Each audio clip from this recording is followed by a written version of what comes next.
Hello, reply tayo sa comment. At tanong lang po, paano nakaapekto po yung pagbili ng brand new car if kukuha ng mortgage? So, meron tayong tinatawag na GDS tsaka TDS ratio kapag mag-a-apply ng mortgage. So, nasa screen siya. So, focus tayo dun sa TDS.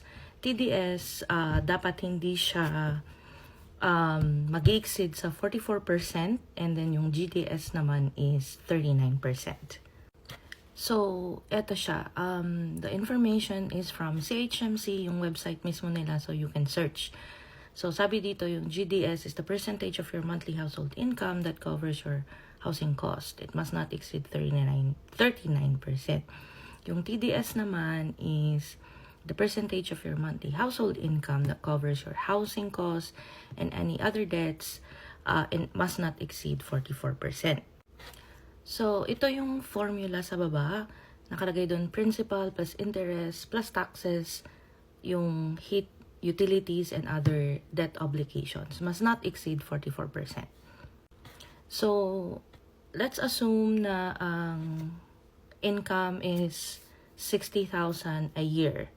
So, that gives you $5,000 of gross income ng isang buwan. So, 44% ng 5,000 is 2,200. You only have 2,200 for your TDS.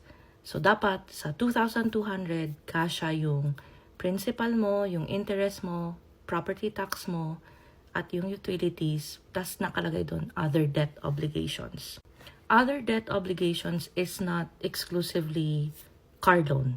So, kung meron kang personal loan, meron kang line of credit, tapos kunyari yung credit cards mo hindi fully paid, makikita yan lahat. So, they will have the total of all your debts and how much monthly ang binabayaran mo to service these other debts.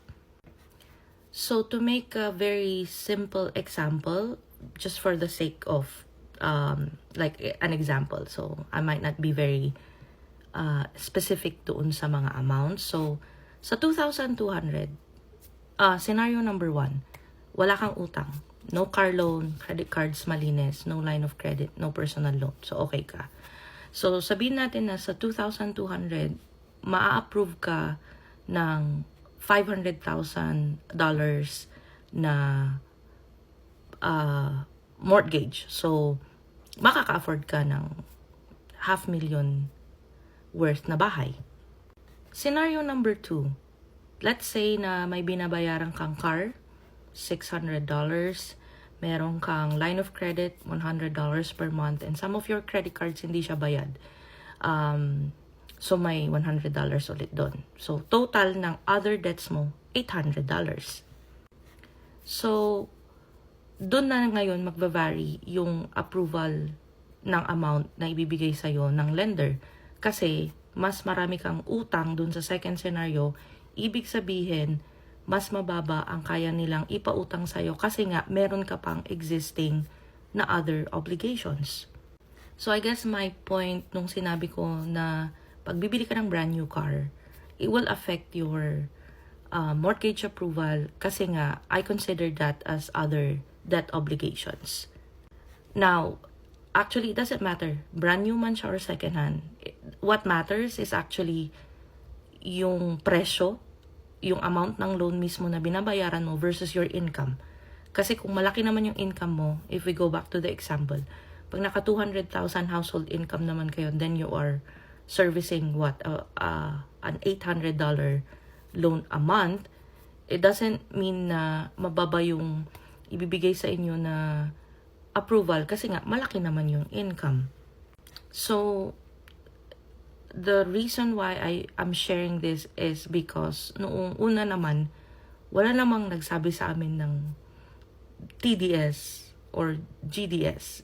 This stuff, I learned on my own from looking online, and I just learned it nung mag-a-apply na kami ng mortgage, mag-a-apply na kami ng pre-approval.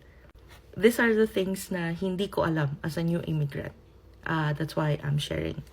Hope that helped or sana malinaw yung explanation. If not, you can comment and then we can answer the question, I guess. But I hope you got some information.